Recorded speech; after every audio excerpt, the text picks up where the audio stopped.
pagmi-meeting namin, Panginoon, ay magkameron sa'min, Panginoon, ng malaking impact, Panginoon. We pray, O God, na ang mga salitang ibibigay niyo sa'min, ang mga salitang ipapahayag mo sa'min ngayon, Panginoon, we pray, O God, na ito ay maisapuso namin at magawa din po namin, Panginoon, na mai-share ito sa ibang tao.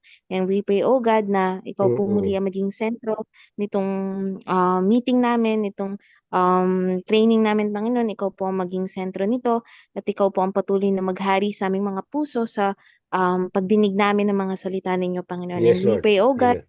na ikaw po ang patuloy na magbigay sa amin ng kaliwanagan ng puso't isipan namin, Panginoon, as we hear this messages that you're going to give us. We pray, O God, na mas Mm. lumalim pa, Panginoon, ang pag-unawa namin at mas lumawak pa, Panginoon. Muli, Panginoon, sa inyo po ang papuri at pasasalamat. Mahal ka po namin. In Jesus' name we pray. Amen. Amen. Thank you, Julian. Wow. Thank you. Oh, mukhang nakapasok na si na Pastor Ano. Yes! Nakapasok. Sa Facebook Tal- pumasok. Grabe. Okay. Grabe. Pero sige lang, at least nakapasok. Tamang-tama pala ito. Sinikap namin sa Okay, Facebook. sandali lang ha. Ano ko lang yung init. Good evening mga kapatid. Pasensya na. Butit nakapasok kami dito sa Facebook. Medyo umiinit Bakit na ang ngayon dito sa Davao eh. Tapos na kami, Pastor. Benediction na yun. Okay, very good. So, pwede nyo na Okay, okay. pong, Go ahead, Pastor. Go ahead, go ahead. Ayos na kami. okay, pwede nyo na pong i-close yung video. At least nasilayan ko na kayong ganyan. At I hope na ma-familiarize ko talaga yung mga faces ninyo. Alright, ito pong module na ito ay third module eh. Actually, tinignan ko. Akala ko umpisa lang natin. Nung tinrace ko, nag-start pala tayo ng June. Although June was the launching or orientation. So July talaga ang formal. Pero nasa kalagitnaan na pala tayo ng GCL. Kaya ang sabi ko kay Pastor Anong ang ating graduation, kung kaya ga-graduate, sabi niya, ay sa June this year. So yun, kaya minsan kasi dahil sa sobrang ganda ng topic, ang tendency ko mag-dwell more tapos baka makakaligtaan yung iba. So itong module na ito, kung titingnan mo yung connection or yung order ng module, meron siyang logical connection siya. Yung unang module kasi yung tinitrace natin yung identity natin as leaders, di ba? So tinatanong natin, board passers ba talaga tayo? Board pass, ano ba talaga identity natin? Church members or Talmid or Talmidim, disciples ni Christ. So, sinuri natin yun talagang ibang-iba. Ibang-iba talaga. Kaya kinakailangan ay muling babalik tayo dun sa ating roots. Kasi kung talagang tayo ay disciples, yun ang ating Talmid or Talmidim, yun ang ating identity, hindi church members, ay magkaroon talaga ng impact. Gaya na nabanggit ko, maraming mga leaders na nag-lead pero hindi board passers. So ginamit ko yun para ma-visualize ninyo. Dahil whether we like it or not, ang major source ng conflict, disunity sa churches, hindi naman church members kundi mga leaders. Dahil marami sa mga leaders ang hindi board passers. So we try to, binalikan natin kasi napaka-foundational. So from there, sa identity yun, para ma-maintain yung identity natin, kinakailangan ma-define natin yung pleasure. Kaya ang topic ng module 2 ay pleasure and priority. Ano ba ang pleasure ng Panginoon? So we dwell on this talagang, at saka hindi ko rin talaga maiwasan na maging enthusiastic at saka gigil dito sa topic na ito dahil sa aking feeling ang growth ng mga leaders and therefore mga members ay parang accidental kung may time ka lang. Hindi binibigyan ng prioridad. Samantalang yun naman talaga ang pleasure ng Panginoon yung Imago Dei na sinasabi natin. So we went to the book of Genesis para i-trace lang kung saan nasisiyahan ang Panginoon. Tapos Ito ngayon, itong tinatawag na Module 3 ay patungkol naman sa New Spirituality. New Spirituality tawag ko no? At maaring ma-surprise talaga kayo bakit New Spirituality. Alright, so anyway, I hope na magiging malaking hamon, challenging, and penetrating itong topic na ito. Alright, so let me just share yung PowerPoint na ito. So, bago tayo magpapatuloy ay ano muna, meron muna akong itatanong sa inyo at I'm sure meron naman kayong smartphone diyan. So, I want you to participate by answering these questions. Ito yung personal perspective nyo, no? Paki-enumerate or identify yung tatlong key traits, yung desirable character ng isang spiritual leader na gusto mong makita sa isang leader. So, subjective siya, no? Ano ba sa tingin yung dapat meron? And I ask you for 3 lang, 3 lang. Katangian ng isang spiritual na dapat makikita sa ating churches. So, 3 lang. Pakisagot po. At saka yung sagot ninyo ay paki-forward po sa chat group para alam natin kung ano yung mga sagot natin, kung pare-pareho ba tayo o magkaiba tayo ng pananaw, etc. etc. So I'll give you mga 3 minutes to do that. So I'll be waiting sa inyo po mga sagot. Ano po? Tapos paki-rank them in the order of importance. So isulat nyo lahat yon, yung ano nyo lang, yung parang instinct yun eh. Pag nakuha o na-identify na po ninyo yung tatlo, paki-rank po alin dito ang pinaka 1, 2, and 3. Ang 1 ang pinaka, ang 3 ay lesser importance. Okay, so kayang-kaya po yan in 3 minutes. Ako po ay hihintayin ko po yung inyong sagot.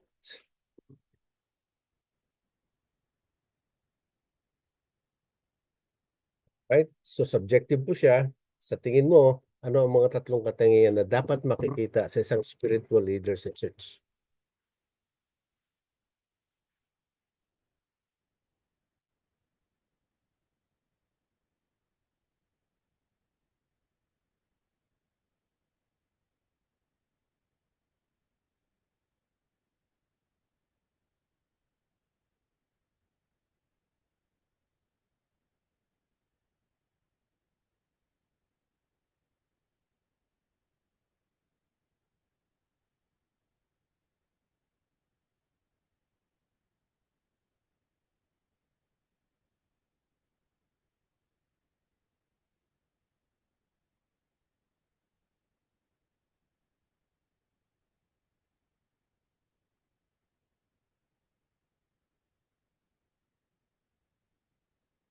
Okay.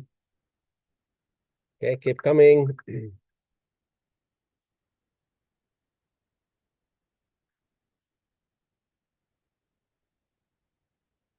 Mhm. Okay. At least meron akong idea, no? Yung inyong, kung ano po ang inyong, sa church ninyo diyan, ano ang preference for outstanding character na makikita sa isang church leader. So reflective diyan sa inyong sarili bilang leaders ng church.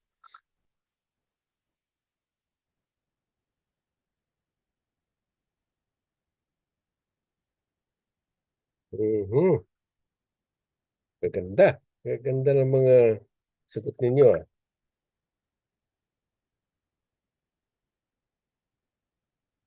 Okay. Pronounce na yung Christ-likeness. It's good.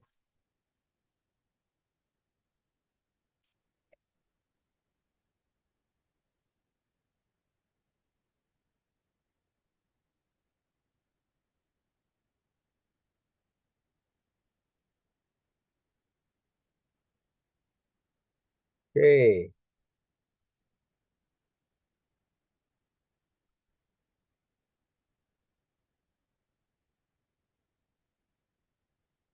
Maganda ng mga mga katangian na gusto niyo makita sa isang leader sa church.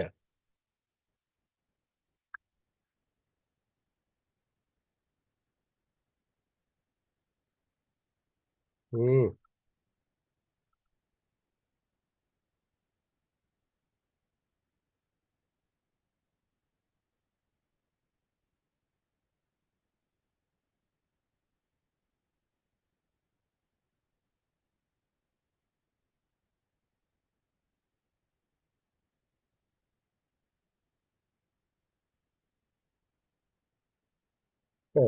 Exciting itong mga sagot niya talaga. Sa ibang grupo, iba din ang kanilang mga focus. Iba din ang kanilang tatlong katangian na makikita sa isang leader. Siguro meron siyang bearing sa cultural, ano?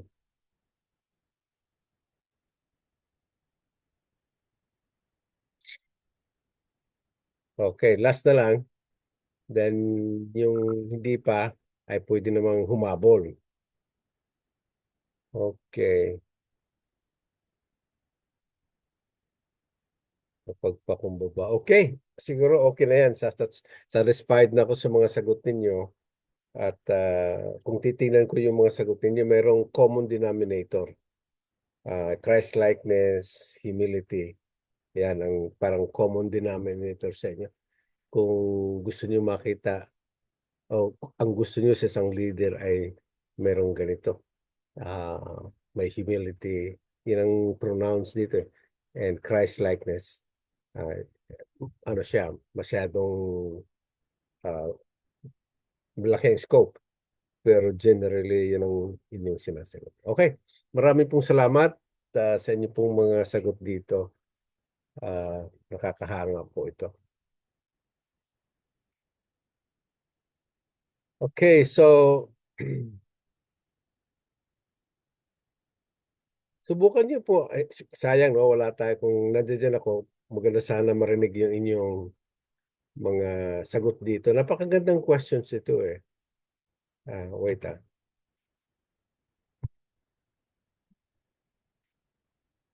Ganda itong questions na ito.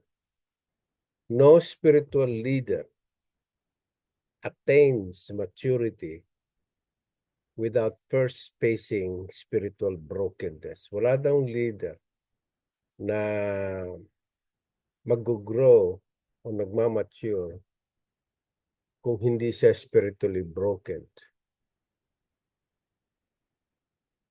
It's a new concept marahil sa inyo.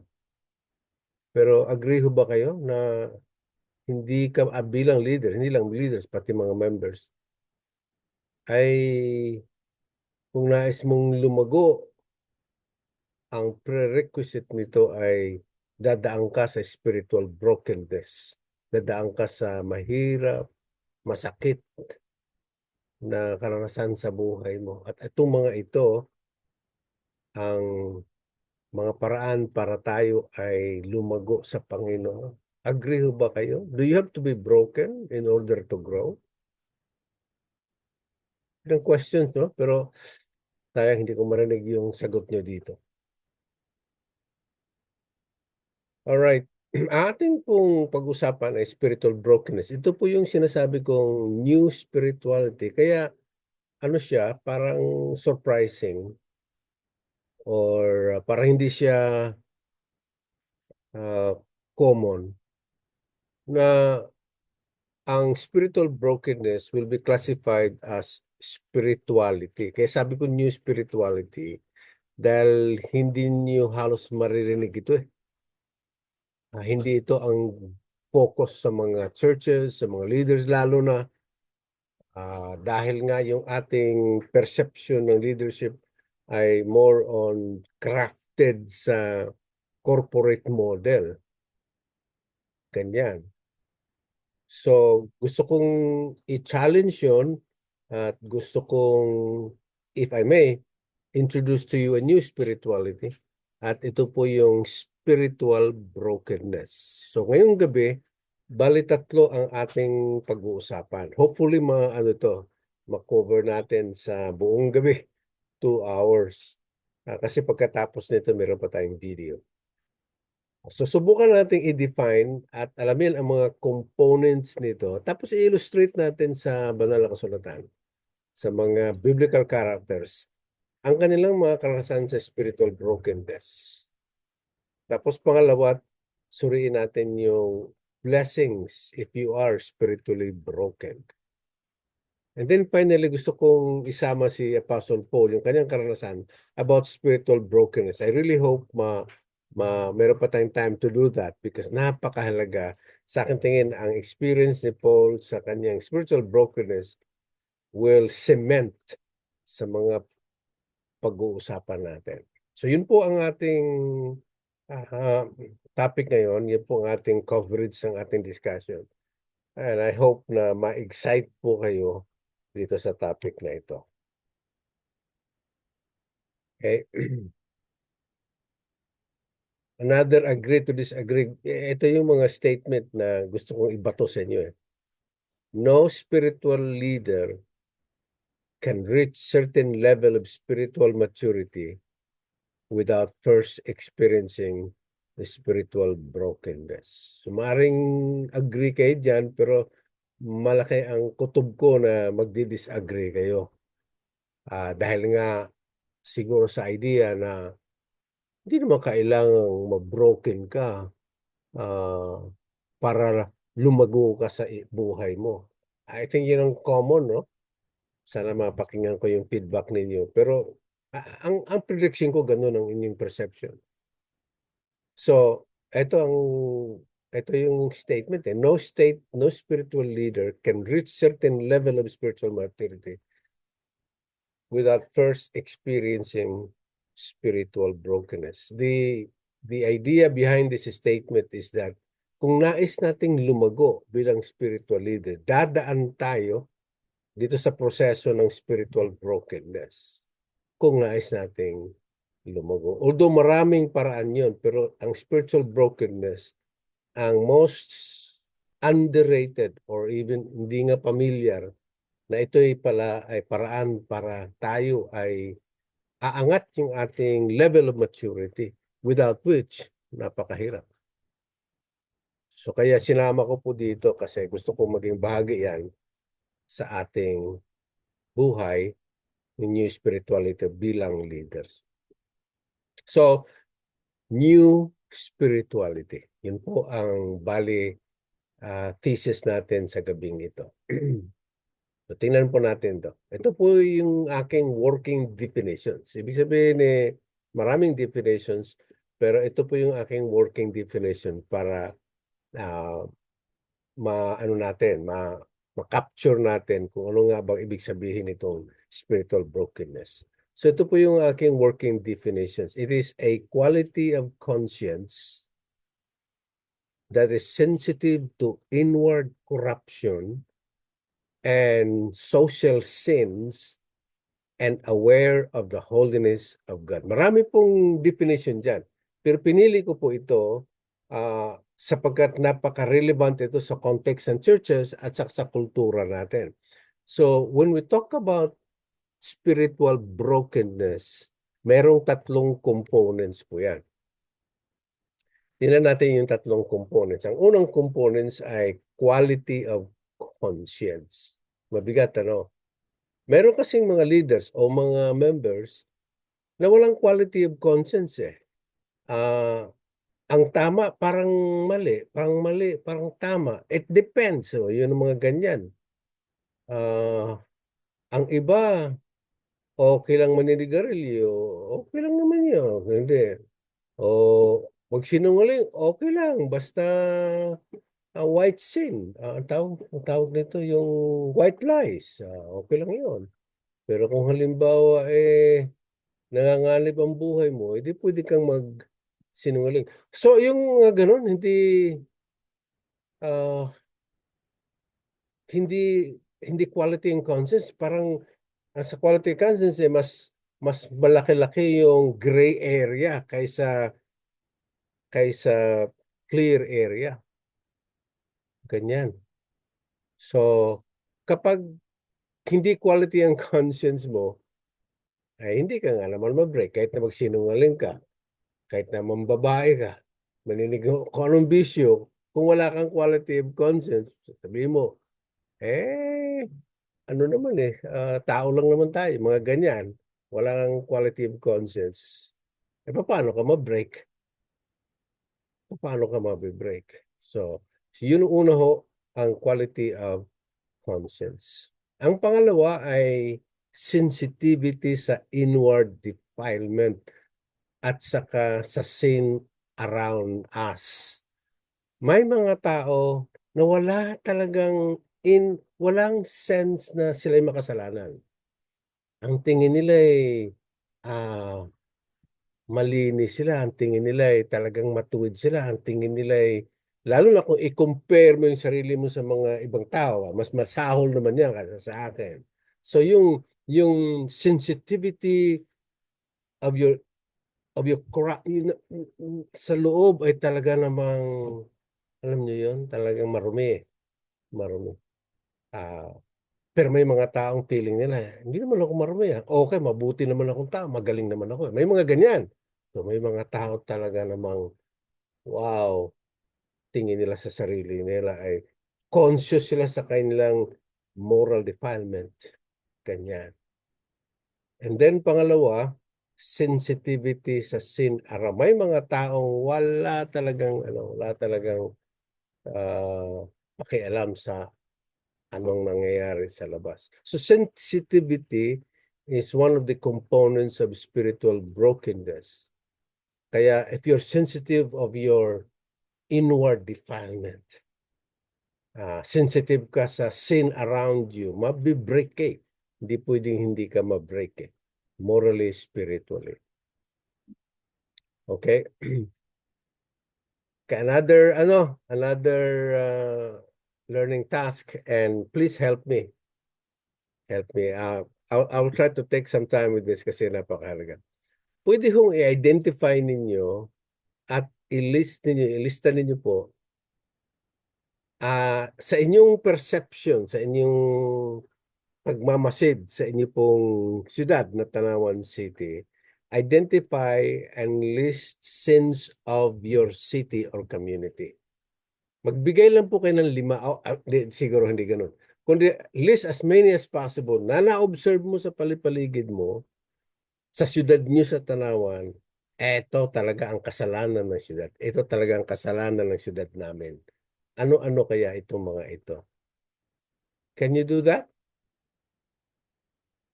Or siguro mahaba, no? Kung sakasakali, baka hindi tayo matapos ng alas 12 rito. Ano kayang gagawin natin? Anyway, siguro pag-usapan na lang niyo siguro ito sa MAG. Alright? Doon siguro maglistahan kayo kasi magkaiba marahil check na magkaiba kayo ng perception niyo sa kasalanan ng city. Ganyan Alright? So okay, so yun po ang inyong gagawin. Ngayon, kung ano man yung mga nilista nyo doon, ay paki-compare po sa listahan ni Apostle Paul sa 2 Timothy chapter 3, 1-4. Marahil ang siyudad na tinutukoy dito ang Ephesus kasi Timothy was pastoring a church in Ephesus. So marahil ang siyudad na tinutukoy na nakita ni Apostle Paul ay Ephesus. So maaaring sa ibang siyudad din. I-compare ninyo ang listahan. Well, hindi na siguro siya accurate, no? Kasi na-define na rito Mas maganda sana yung bago ninyo makita ito, ilista nyo muna kung ano ang na-observe ninyo ng mga kasalanan na nakikita mong umiiral sa inyong siyudad. Now, kung halimbawa, sa inyo pong listahan, ano po? You have 18 sins of the city you listed. Halimbawa, 18. Sinubukan ko ito dito sa Davao City. Kukunti lang ka lang nilista. Ibig sabihin, hindi ganun sila kasensitive. Kung halimbawa, you have 18 sins in the city you listed, ganun ka kasensitive sa kasalanan ng inyong palipaligid. Ganon. So, kapag meron kang ganung sensitivity na you're surrounded by all these practices na alam niyo yun, talagang hindi maganda at makasalanan, ay hindi ka ma-break. So yun po ang sinasabi na one of the components of spiritual brokenness ay yung sensitivity sa loob ng iyong puso, kaluluwa, at yung paligid mo. 18 ang binanggit ni Apostle Paul dito, and most of these 18 ay usually hindi natin kino-consider na makasalanan o grabing kasalanan. Si Apostle Paul, binanggit po yun. Ibig sabihin, talagang serious siya. Alright, ang pangatlo is consciousness to the holiness of God. Imposible, mga kapatid, imposible talaga ma-break ka spiritually unless you see God as the Holy One of Israel, as a holy God. Imposible. Pero pag nakita mo ang Diyos ay banal, conscious ka sa kanyang kabanalan, ay hindi po pwedeng hindi ka mabibreak. So ito po yung tatlong components. Ang tanong diyan, as leaders, meron ba tayong ganito present sa buhay natin?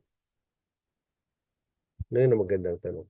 Marahil hindi tayo spiritually broken ay dahil nga sa kakulangan ng consciousness of the holiness of God. Dahil nga ngayon sa present day situations, ang pinofocus natin ay love of God, blessings ng God, favor of God. Pero hindi natin nakikita na itong God na worship is a blessing, holy God.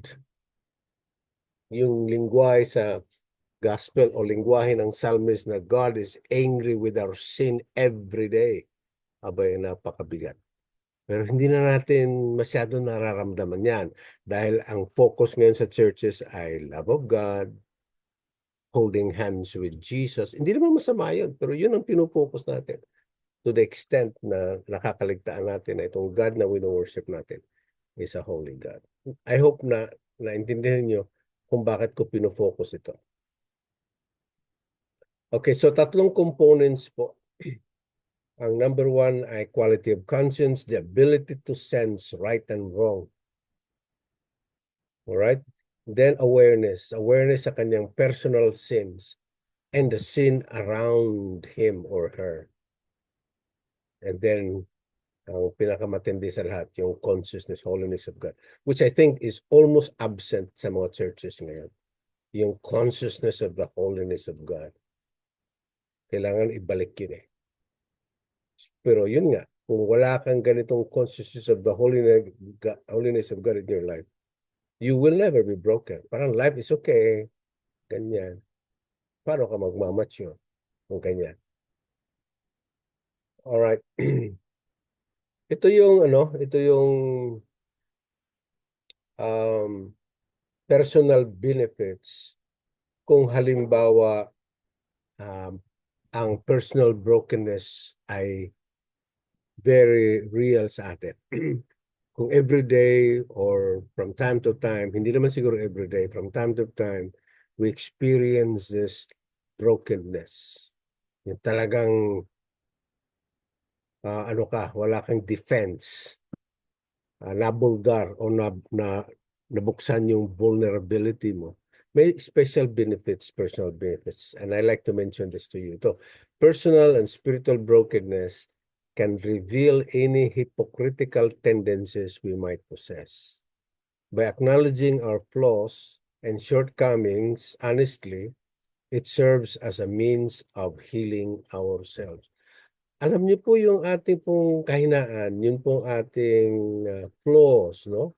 Yung ating shortcoming, karakter man o sa loob, ay hindi yan mangyayari if we are not sensitive to our sins, if we are not conscious of the holiness of God. if our conscience is not, hindi po quality ang conscience natin. Mas marami ang gray area kaysa black and white. Hindi ho mangyayari yun unless ganon. So maybe that explains why most of us mga leaders ay parang everything's okay. Siguro nga dahil kulang sa ganitong, tanong ko lang, question ko lang po yun. Si Apostle po ay wait. Si Apostle po ay hindi siya natatakot na buksan ang kanyang buhay at doon ay ipakita yung kanyang kahinaan at yung kanyang vulnerability. Vulnerability is like saying, I need help. Parang ganyan. Hindi po siya natatakot eh. Dito nga sa 2 Corinthians 12:10, sapagkat kung kailan ako lalong mahina, saka naman ako nagiging malakas. Doon sa chapter 12, which pag-usapan natin, Lord willing, pag-usapan natin ito sa last, binanggit niya kung ano-ano yung mga dinanas niya na siyang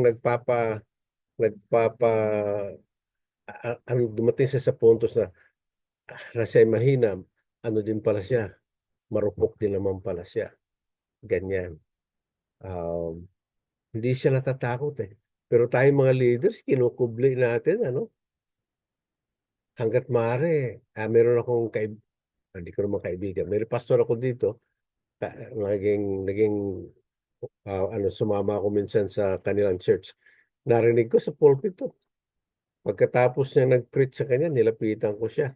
Sabi ko, Pastor, di ba kamamatay lang ng nanay mo eh? Bakit parang parang walang nangyayari? Sabi sa akin, Pastor, hindi ko pinapakita yung kahinaan ko. Hindi ko pinapaalam yung mga kahinaan ko sa congregation. I must show myself strong. May mga leaders palang ganyan. Talagang manghang-mangha ako. Sa Apostle Paul, ibang-iba mga kapatid, not afraid to reveal his weakness. And yet many of us are afraid. Many of us tinatago, kinukubli. Si Apostle Paul, hindi. So bakit gano'n? Ang pagkakaiba marahil ay Paul was broken eh. Talagang, kumbaga ho sa modern English expression, his back was against the wall eh. Talagang wala na siya. Kaya gano'n. Siguro, nangyari sa atin yun. Pero kahit na nangyari sa atin yun, depensa pa rin tayo. Ganyan. Pero si Apostle Paul was this. Ito yung kanyang sinasabi na hindi siya natatakot. Hindi siya natatakot i-share yung kanyang mga vulnerabilities, yung kanyang mga weaknesses. So, i-illustrate natin to sa mga biblical leaders. Itong yung brokenness. Tingnan natin. Magbigay ako ng mga 2 o 3 para ma-visualize natin kung ano nga ba itong spiritual brokenness na ito. Alright. Ang unang-una ay si Isaiah. Very familiar ito. Isaiah 6:3. Ito yung vision ni Isaiah. Nakita niya, he confronted God dun sa temple. Verse 3, and they were calling to one another, Holy, holy, holy is the Lord Almighty. The whole earth is full of His glory. And then, ang respond ni Isaiah, woe to me, I cried. I am ruined, for I am a man of unclean lips, and I live among a people of unclean lips, and my eyes have seen the King, the Lord Almighty. Kung titinan mo yung confession ni Isaiah, doon yung components ng spiritual brokenness eh. Pansin niyo po, I am ruined, for I am a man of unclean lips. Personal sins. I am a man. Alam mo si Isaiah, anak ng pastor ito, kumbaga. Anak ng priest eh. Pero nung nakaharap na ang Panginoon abay marumi din pala siya. Very sensitive ngayon siya sa kanyang personal sin. And then, aware din siya, sensitive din siya sa the sins around him. Sabi niya, I live among a people of unclean lips. And then, finally, my eyes have seen the King holiness. So dito sa buhay ni Isaiah, nakikita mo, talagang basag ang si Isaiah. At ano ang mga indications na he was spiritually broken? Yung consciousness sa kanyang quality of conscience, personal sin, yung sensitivity ng sin sa kanyang sa paligid, at then conscious sa holiness ng God. So dito nakikita natin, yan yung mga lalaki ginagamit ng Panginoon, pati babae ginagamit ng mga leaders. Andi dito yung mga components ng spiritual brokenness. Leaders who don't reflect on God's character daily are prone to duplicity. So, kung hindi natin ma-confront ang God natin, yung character ng God, especially ang kanyang holiness, if you don't reflect on that, ay talagang may malaking tendency maging duplikara tayo. Iba ang pamumuhay natin sa personal at iba din sa labas. Duplicity nga duplikara, ika nga. So without daily reflection on God's character, leaders are vulnerable to duplicity. Kapag ako at tayong mga leaders confronted with God's character, especially His holiness, talagang hindi pwedeng hindi ka mag-align sa Kanya. Mag-align sa Kanya. Yung pangalawa si David. Ito napaka klaro masyado itong yung experience ng brokenness ni Haring David. Sa Psalm 32:3, when I kept silent, my bones wasted away through my groaning all day long. For day and night your hand was heavy upon me, my strength was up. Grabe ang kanyang sensitivity ng kanyang personal inward corruption. So sensitive na grabe linggo pati nga yung kanyang buto no, yung kanyang katawan, meron siyang anong tawag dito, meron siyang kasalanan, kinukubli niya sa puso. And I think he was talking about yung kasalanan niya kay Bathsheba na tinago niya, na kinikimkim niya, kumbaga hindi niya nasa sa loob. Sabi niya, when I kept silent my bone. Bagamat nakagawa siya ng ganyan, pero grabe ang kanyang sensitivity dito. For day and night your hand was heavy upon my strength. Talagang nararamdaman niya yung bigat. Pero hindi ganoon lahat ng mga leaders no? Hindi ganoon lahat tayo Meron tayong mga ginagawa. Ang galing nating tinatago natin ito. Isang araw, isang buwan, mukhang sensitive pa, pagdating ng isang taon sa pagtatago nito sa puso natin. Wala na. Manhid na. Pero hindi ganoon si David. Talagang pati yung kaniyang katawan ay damang-dama niya. Ganun siya ka-sensitive. Bagamat nagkasala siyang ganyan, inago niya. Pero sa gabi, sa kanyang personal na being, hindi siya mapapakali. Sensitive. Hari nawa. Hindi tayo mauwi na yung ating kasalanan na kinukubli natin maaring taon o isang dekada na tinatago natin. Nako, kapag hindi na natin, insensitive na tayo doon, manalangin tayo hindi mangyari. And then sa verse 5, then I acknowledge my sin to you, did not cover up my iniquity. I said, I will confess. Quality of conscience. Iko-confess ko na ito. Kasi makasalanan. Talagang hindi tama ito So nakita natin sa buhay ni David yung components ng spiritual brokenness. May sensitivity, may quality of conscience. Kaya pag may quality of conscience ka, hindi ka po pwedeng mananahimik. Kinakailangan ibulalas mo yun. Kinakailangan mo ilapit sa hihingi ka. Kasi kung hindi mo gagawin yun, ay nako, napakahirap ang buhay kapag namuhay ka na may guilt sa puso mo. Mahirap. So spiritual brokenness is a necessary experience of spiritual growth. So ito yung sinasabi natin sa umpisa pa lamang.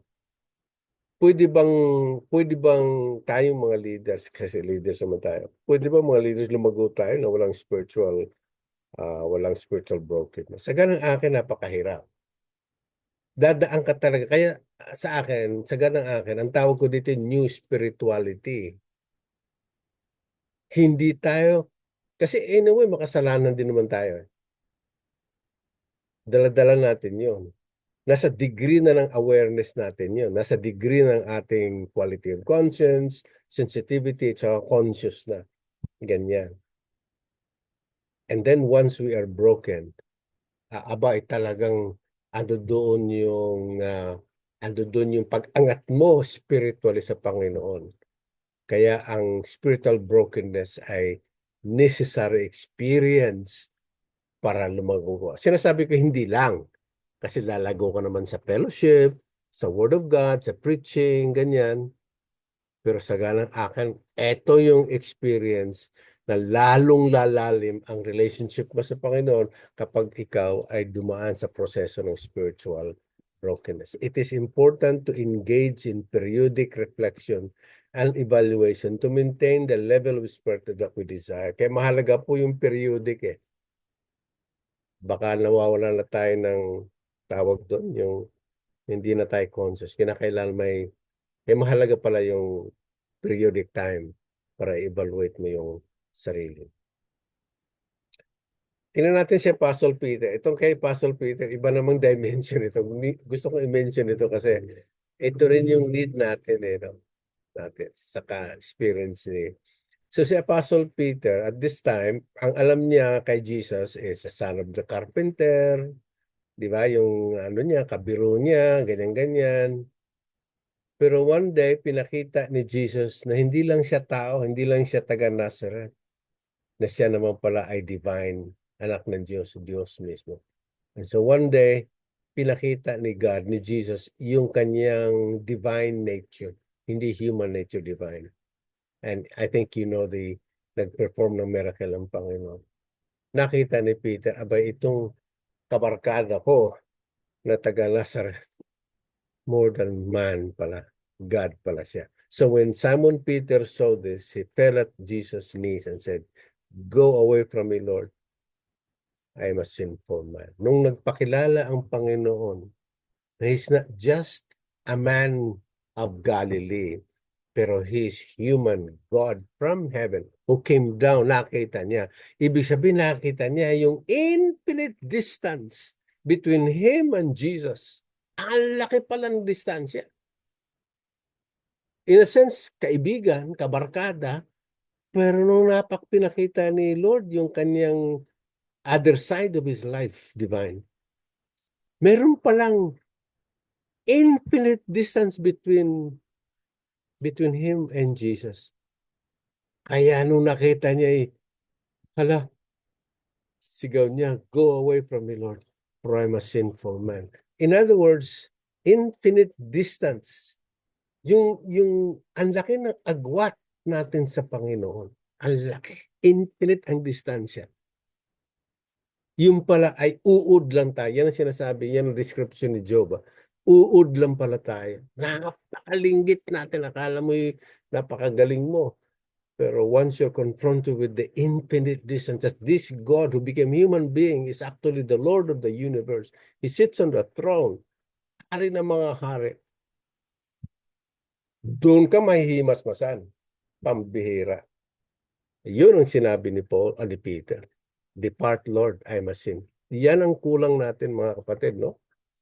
Sa mga bagong karanasan sa mga churches ngayon. Ang God ngayon naging familiar na masyado. Wala na yung sense of distance. Merong infinite distance between me and God. So what happened? God has become familiar. Pagka-familiar na ang God, we cease to be God-fearing. Kaya tayo God-fearing because we see the huge difference between me and God. Merong infinite distance. And that one can create God-fearing. So kapag ka hindi tayo God-fearing, then our worship becomes merely a habit forming without sense of awe and reverence. Kaya gusto ko sana din sa worship, hindi lamang yung God is my friend, He is my shepherd, and so on and so forth. But i-maintain natin yung distance. Na itong God natin is the God of Isaiah. Nung nagpakilala ang Panginoon sa Isaiah chapter 6, Kadosh, Kadosh, holy, holy. Doon nabibrake. Doon iba pala itong Diyos na ito. Sa atin akala natin si Jesus Santo Niño Anong role ni Santo Niño? Tagabigay ng pagpapala. Kaya kung may need ka, ito. Yun lang alam natin sa Panginoon, kung Panginoong Jesucristo, tagabigay ng blessings. Walang pagkakaiba sa Katoliko na Santo Niño. So,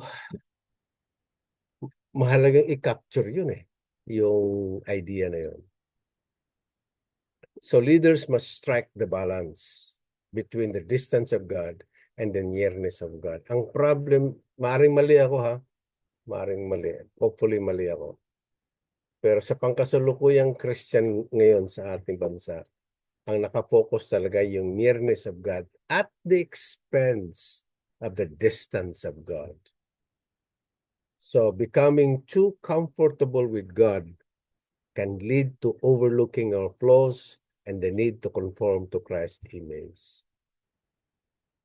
Unless makita natin yung other side ni Christ na siya ay holy God, doon tayo maging conscious na, meron pala akong karumihan din. Pero kung ang idea natin kay Christ ay tagabigay lang ng pagpapala, sige anak, ito, paano ma-steer yung ating depravity? Kasi nandiyan pa Ma-arouse lang yung ating depravity if we see Him as a holy.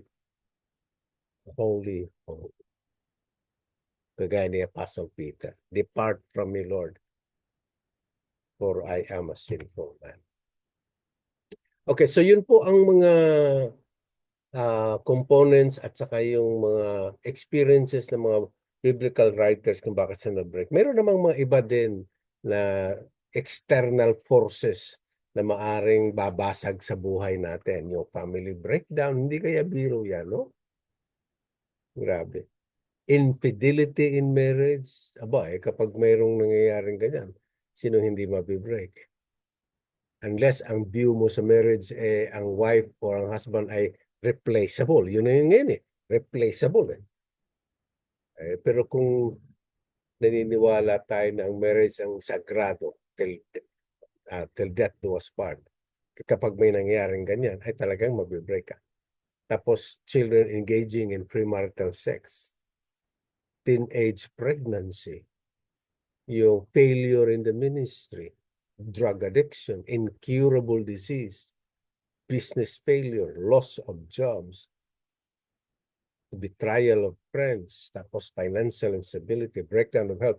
So ito yung mga external forces na kapag nangyari sa iyo at sa akin ay hindi pwedeng hindi ka mauga. Hindi pwedeng hindi ka mauga. Uugain ka talaga. Ito yung mga external threats naman. So spiritual brokenness may come from within, may come from above, at saka yung external forces na we have no control. Itong mga ito. Ibig sabihin, whether we like it or not, dadaan ka talaga sa proseso ng spiritual brokenness. Nakadepende na lang yan, quality of conscious mo, sensitivity mo. Minsan sa training natin, di ba? Sa training natin, we were trained to be strong. Parang hindi mo kailangan ng tulong. You can stand by yourself. Kaya yun, mga filosofiya ngayon sa mga kabataan, believe in yourself, mga ganyan. Pag yan ang training mo, how can you be broken? Ganyan. All right, let's ask the question again. Anong options natin kapag nakaharap tayo ng mga situations na nag-break sa atin, whether external, inside, o kaya above? Dalawa ho lang options nakikita ko Ang unang options ay isolation. Mag-isolate ka. Huwag mong ipaalam sa iba. Kaya to eh. Kaya ko ito. Train ako dito eh. So you isolate yourself trying to solve the problem by yourselves. Ayan. Parang nag-iisa ka sa buhay. Ang pangalawa ay transparency. Laglag ka. Kailangan mo ng tulong. So, ano ang gusto ninyo? O ano ang practice po ninyo? Isolation or transparency? Sa aking tingin, sa mga practices ngayon sa mga church, sa mga leader, isolations eh. Kasi nga mahirap, nakakahiya mag-share ng weakness eh. Kaya nag-isolate ka. Itinatago mo, ikinukubli mo. Kaya ang dami mga leaders na mga lonely, guilt. Ngayon kasi maraming psychological means para mawala yung guilt eh. Engage ka lang ng sports, engage ka lang, pero hindi ang tama. So, alin ba ang, ano mo, kang dumaan ka ng spiritual brokenness? Ito bang isolation or transparency? Dumaan ka ng hirap, mga ganyan, or do you cry out like, Brad, can you please help me? Or your wife and your husband, can you please help me? Meron akong problema. Ano po ang inyong option? Ano po ang inyong present day option pag humarap po kayo ng brokenness? More of isolation or transparency? Ganun na pag-usapan sa kanyan, sa mag. Kaya sarap sana makasama sa mag ninyo. Alright, so yun na po. Ngayon, palagi ko it's about time to talk about ano ba ang mapapala mo kung halimbawa ay dadaan ako sa process ng spiritual brokenness. So I think I need to mention etong mga pagpapala kapag tayo ay dumaan sa process ng spiritual brokenness. Number one, he experiences or she experiences the closeness and acceptance of God. At the moment of your vulnerability and spiritual broken, kung kailan ka broken, kung kailan ka basag, kung kailan ka talagang exposed, doon mo naman ma-experience nung nearness ng God, yung closeness ng God, ang yapos ng God, ando doon naman. Halimbawa sa Psalm 34:18, the Lord is close to the broken-hearted and saves those who are crushed. Hindi po sinasabi din na the Lord is close to the strong, to the successful. Hindi po sinasabi. Na hindi ko sinasabing hindi close ang Panginoon. But God is intensely, yung kanyang closeness is intensely felt when we are at the moment of spiritual brokenness. Ito kanyang sinabi. Doon lamang sa mga spiritually broken, mararamdaman mo yung yapos ng Panginoon, yung kalinga ng Panginoon, yung comfort na Panginoon. Yun ho ang isa sa mga blessings. I-recall niyo po yung inyong mga spiritual brokenness. Ay doon ka talaga kakapit sa Panginoon ay. Ganda, no?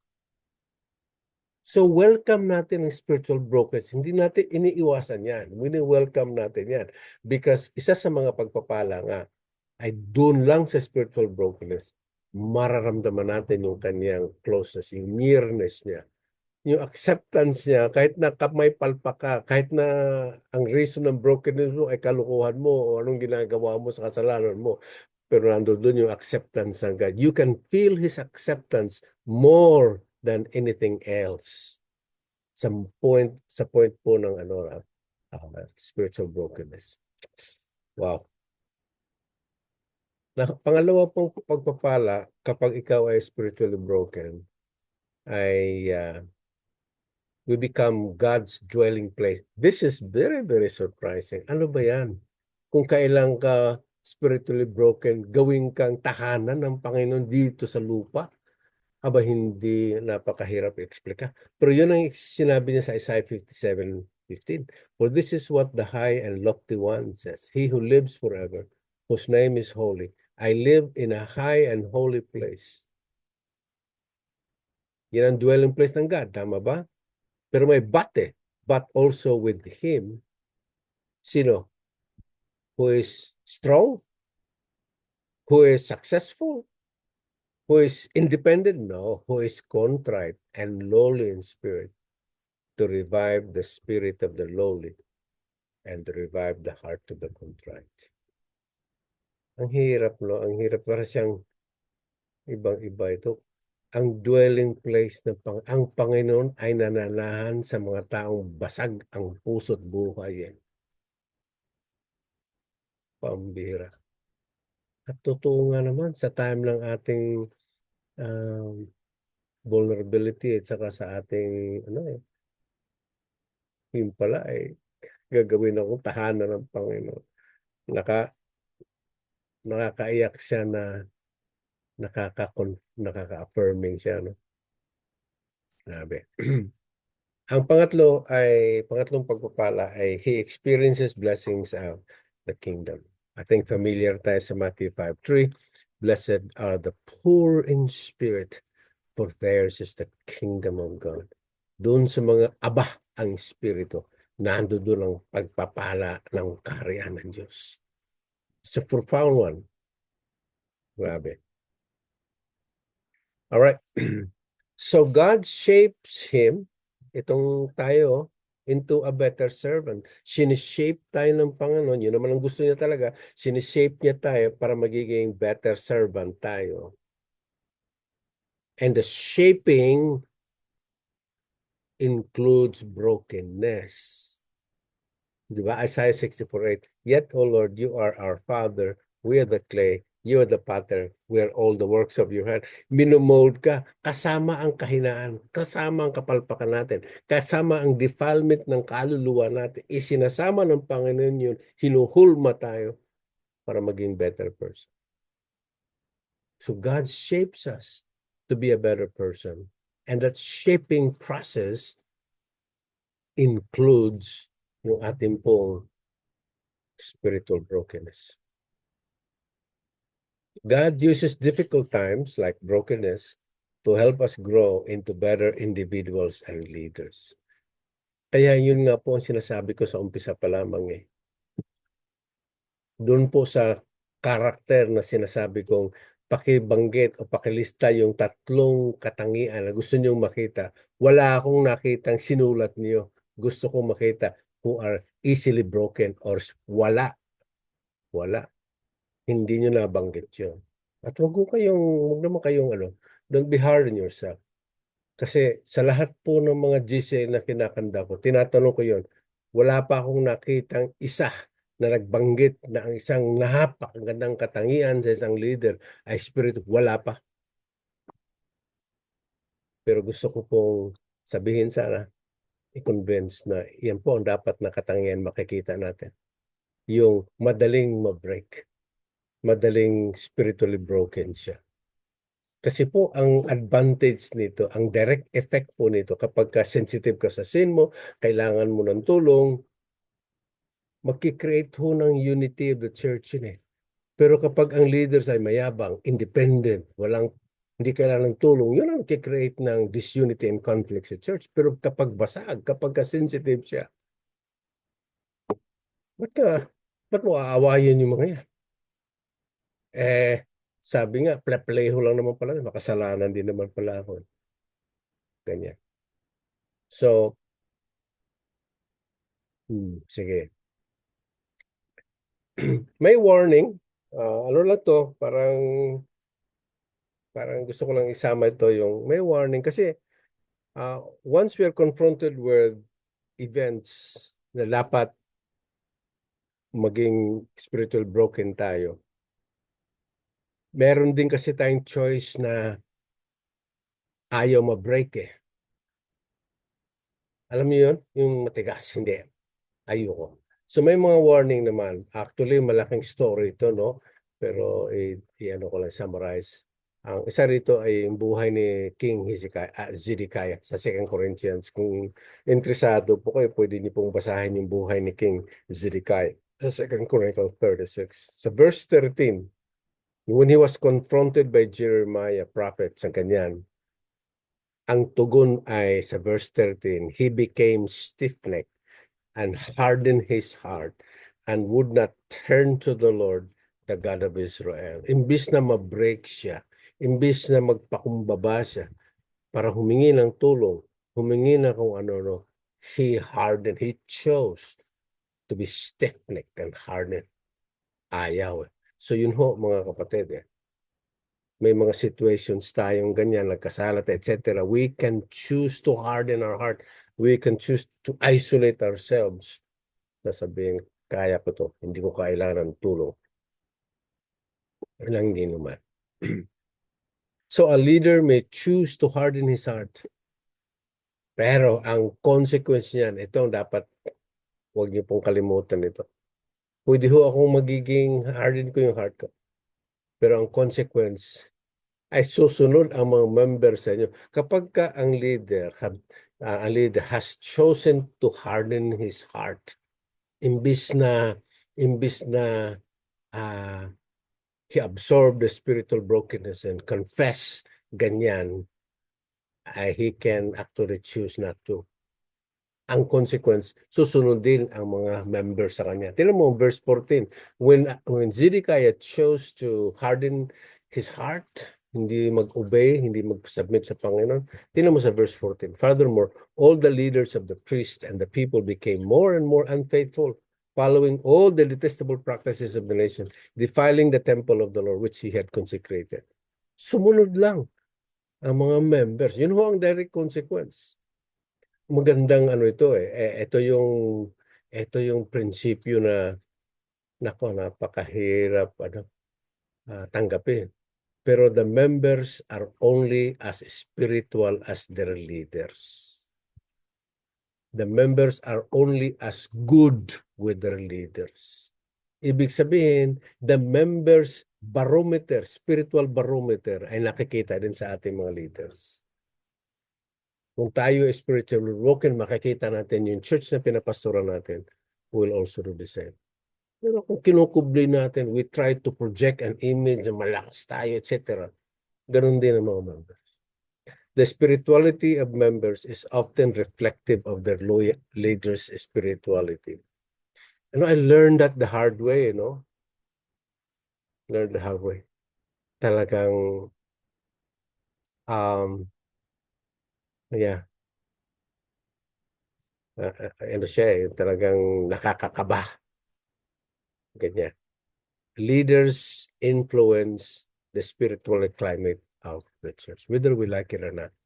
Tayo talaga ang leaders ang model. Kung gusto nating maging stiff-neck, ganun din ang members. Kung open tayo, ando doon din ang mga members.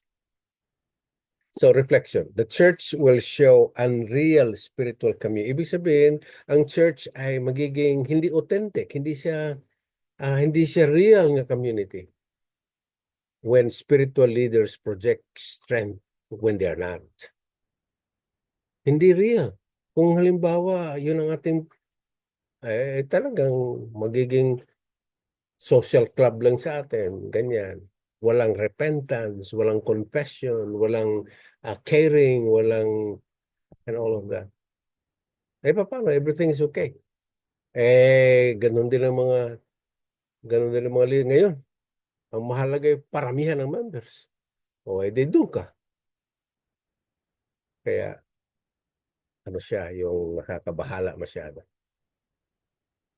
So, leaders who nagmamaskara yung kanyang inner struggle, tinatago yung kanyang inner struggle, with outward strength, creates a false spirit within. Ibig sabihin, kahit na marupok siya sa loob, pero pinoproject niya malakas siya, o kaya strong siya, that creates a false spiritual. Hindi na real church yun. Because the church is composed of people who are still sick, who need help. May mga kasalanan na kailangan i-address, na kailangan mag-heal. Ganyan sabi nga nila, the church is like a hospital, na may mga patients na kailangan mo iti-treat yung mga yan, mamahalin. Pero kung tayo mga leaders parang akala mo yung mga strong, mahirap. Ang church, hindi siya authentic na church. Ang authentic na church, merong repentance, merong confession, merong acceptance, may healing, ganun eh. Yun ang real na community. Okay, review tayo. Ito yung working definition. It is a quality of conscience sensitive to one's personal and social sins, conscious of one's inward corruption, and aware of the holiness of God. Yan po ang ating working definition. Acknowledging our spiritual vulnerabilities can assist us in uncovering and addressing any hypocritical behavior we possess. So ang spiritual brokenness, yun po ang cure para mawala yung ating pagkadoble-kara, yung ating pong yung pong ating tendency to be hypocritical. Para ma-maintain yun, kinakailangan spiritual brokenness is a spiritual necessity. Sa atin lalo na sa mga leaders. Hindi siya optional, but a necessity. Bakit po? May mga kasalanan pa tayo. Hindi talaga natin, hindi tayo perfect. Kaya we are being transformed from one degree to another. Spiritual brokenness will aid us, will help us become a better person. Ganyan. So, nami-maintain yung spirituality natin. Ito po yung tanong ko. Pwede ho ninyong pag-usapan siguro to sa inyong mag. Pero magandang topic ito. Why is there a lack of spiritual brokenness among us as spiritual leaders? Bakit kaya? Bakit sa mga discussion, kahit na sa mga conferences, ang pinag-uusapan, Brad, ilan ba attendance mo? Brad, ba yung church mo? Bakit hindi pinag-uusapan yung ito? Pambira. How can we as spiritual leaders cultivate a greater sense of spiritual brokenness? Very good question. And I hope meron kayong napakagandang this time to discuss about this. Kaya new spirituality, ano po? Let me just leave this. Maganda po, gusto ko itong kasabihan na ito. Only the most broken people can be great leaders. Tingnan mo po yung visual aid, no? Bagsak talo no? Pero babangon yan And someday, magiging great leaders din yan. Si Namor ang nagsabi niya. Hindi ko kilala siya pero parang tribe. Sabi niya, only the most broken people can be great leaders. Ganda, no? So, ang tanong, why broken-hearted people make the best leaders? Wow. Grabe yung challenge ito. So another agree or disagree question. Do I have to be crushed in spirit before I make a spiritual progress? Do I need to experience a sense of defeat or discouragement in order to make progress in my spiritual life?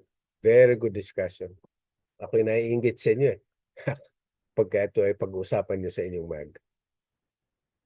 No spiritual leader will achieve spiritual maturity without experiencing spiritual growth. Kaya po, itong spiritual brokenness is a new spirituality na kinakailangan nating i-recapture, kinakailangan nating ibalik at higit sa lahat sa ating mga leaders.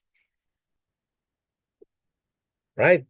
Meron tayong pattern video. Mamaya na yon. Ano muna tayo? Tawag dito. Mag-break muna siguro tayo. Pero merong gusto nyong mag-respond? Di ko alam kung ano ang may sense ba ito? Walang sense. Di ko alam kung ito ay merong katuturan sa inyo. Siguro for my sake lang, gusto lang malaman kung totoo ba itong sinasabi mo, Pastor, or ano? May sense yan, Pastor. May Sobra. sense. Talagang yan. Nafe-feel ko yan, Pastor. Nafe-feel, okay. Yeah. Good. Yeah. So, sige. gusto niyo magkape muna, Pastor? Mukhang wala kayong mukhang wala kayong soundless kayo ngayon Sige lang. Okay. Yun nga po yung question, Pastor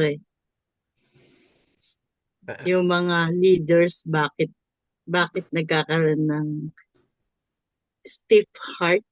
Parang step neck. parang Oo. parang parang inaano sila. Kinakain po ba sila ng dahil leader ako, hindi kailangan malaman ng ano. Sa 702 meron pong ganun eh. May Penuel. Yung Mm, Penuel, yung mga pastors ang tinatawagan nila. Kasi siguro po nakita din nila na sino magkikare sa mga pastol kung mm, lagi silang strong. Tapos puro kawan ang inaasikaso. So nag-open sila ng mga ano tawag din, nag-council para sa okay. mga pastors, leaders, para po Pero ma-council din. alam nyo, ano nga palang palaya mo? Test po. Tess. Alam mo, Tess, mas okay yun na meron ganun. Pero mas gusto ko, yung mga pastor, hindi kapwa pastor ang magsaserve. Ang maganda talaga, ang pastor needs the members and the members needs it. Mas maganda ang dynamics. Kung halimbawa ako, ang minister sa akin ay mga members kaysa kapwa pastor sa labas ng community. That to me sa akin parang lalong nagkano siya ng ang tawag dito, lalong nagki-create ng unrealistic spirit. Mas gusto ko talaga parang pamilya baga na tayo Opo. family tayo eh. So, Opo. but for that to happen, Tess, kinakailangan ano ka, is broken ka na you need help. I need help. Yun ang ibig sabihin ng spiritual brokenness eh. Ang ibig sabihin nun eh, nako, pare-pareho lang pala tayo makasalanan. Leader lang ako, pastor, yun lang. Pero may kahina. Once a pastor makes that confession, pampihira, power yun. Maunawaan ng mga members, ay, si pastor pala ay makasalanan din palang kagaya ako. Nakuha niyo. Pero kung halimbawa ako, hindi ko i-share sa doon ko sa ibang pastor. Although maybe may wisdom din naman doon. Pero mas gustuhin ko pa within the family. Kumbaga, may healing na mangyayari. Sana, yun ang gusto kong makita sa church. Na talagang leaders, members ay nagtutulungan sa bagay na iyon. Pero, Ang ano niyo po, Pastor, para po bang kailangan malaman ng buo as a church members? Ganun po o yung pong pastors and leaders niya lang po? kasi po, community mo yan eh. Bakit ka lalabas sa community mo? Kaya nga po, nasa degree ng iyong, degree ng iyong, once you're spiritually broken, you stop defending yourself. Yun ang point doon. You stop covering yourself. Mahirap sa ating alisin na si Paul nga hindi siya nahiya, hindi siya natakot na mag-share ng kanyang weakness eh. Napakahirap sa atin kasi ang umiiral sa atin culture eh, baka mawala ng respeto yung mga members. Hindi nga eh. Hindi nga eh. Si Paul nga, kung gano'n ang pananaw ni Paul, bakit hindi siya mismo nagsabi at lahat ng mga churches na kaniyang pinaglilingkuran nababasa yung kanyang confession. So, mahirap kasi may cultural tension talaga. So, matagal bago ma-absorb itong new spirituality na sinasabi ko.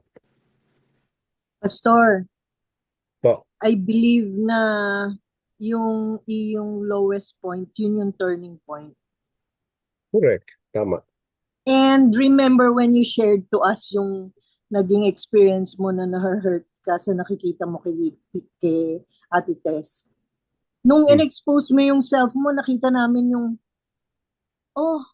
tao rin siya. Hindi yung taas ng tingin namin na because you're good at your craft na talagang humahanga kami sa inyo sa ginagawa ng God sa buhay niyo bilang leader.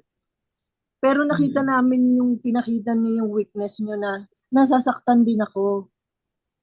Diba? Nakaka-relate tuloy kami bilang tao na ay buti naman kasi nakakabigay ng lakas ng loob din sa amin yun.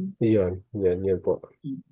Yun po ang sinasabi ko, Tess, na Opo. kung kung lahat tayo mayroong courage to accept our own weaknesses, sobrang authentic ang community. Iba talaga eh. Iba talaga siya. Opo. Sana darating at sana mangyari at darating maging way of life niyo po sa God's Creation Church, yung ganong pananaw, yeah. Pero as leaders, you have meron kayong huge opportunity to display that sa inyo pong grupo. Opo. Pambira, sarap no kung Actually, kanina po napag-usapan uli namin kayo. So, immortal pala si Pastor. Kasi hindi grabe. pa para po kasi na-appreciate po namin kayo gawa po ng hindi niyo naman kami kilala personal pero kasi one spirit tayo at the same Tama. time inaano niyo po kami, minomold niyo kami, tinuturuan niyo kami. So, it's not easy for you na i-open yan pero ang naging dating po sa amin is positive. Salamat Na po. dumami pa yung nagpe-pray po sa inyo at kay Ate Tess po. Thank Na you po. nag-aano kami na pagpunta niyo ng June, dapat meron kasama si Pastor dito. Sabi ko si Ate Tess para Wow. or i-wheelchair si Ate Tess na mapunta dito. Wow. Yung po ganun. Yeah. Salamat po. Sige, magkapihan muna tayo. After 10 minutes, manood tayo ng video na will reinforce dun sa ating pong natutunan. Sige po, Okay po. Thank you po. magbarako muna kayo. Uh,